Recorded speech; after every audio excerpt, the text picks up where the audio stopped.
আমি তোমার নামে কেস করবো। তুমি কি বলছো? ও কি অপরাধ করেছে? ও যেটা আমার সাথে করেছে তার কোনো ক্ষমা নেই। আমি তোমার কি ক্ষতি করলাম তাই আমার নামে কেস করবে? কি করেছো? যেটা আমার সবচেয়ে দামি জিনিস সেটা তুমি চুরি করে নিয়েছো। মানে? তুমি আমার মনটাই চুরি করে নিয়েছো। তোমার জন্য আমি খেতে পারি না, তোমার জন্য আমি ঘুমাতে পারি না, সব সময় তোমায় দেখতে ইচ্ছে করে, সব সময় তোমার সঙ্গে কথা বলতে ইচ্ছে করে। আর এত বড় অপরাধ করে এখন বলছো তুমি কিছুই করোনি। দারুণ তো, খুব ভালো লাগলো। এটা একটা মেয়েদেরকে ইমপ্রেস করার নতুন পদ্ধতি। কজনকে এভাবে ফাঁসিয়েছো? আমি কাউকে ফাঁসাতে চাইনি, তুমি আমার মন চুরি করেছো। তুমি যতই চেষ্টা করো না কেন তুমি আমাকে ইমপ্রেস করতে পারবে না।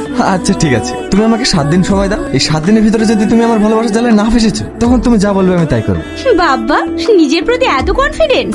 হ্যাঁ ঠিক আছে, আমি তোমাকে 7 দিন সময় দিলাম। এই 7 দিনের মধ্যে তুমি যদি আমাকে ইমপ্রেস করতে না পারো তখন আমি যা বলবো তাই শুনবে তো? 100% বিশ্বাস রাখতে পারো, কিন্তু এই 7 দিন আমি যেটা বলবো সেটাই শুনতে হবে। ঠিক আছে, তাই হবে।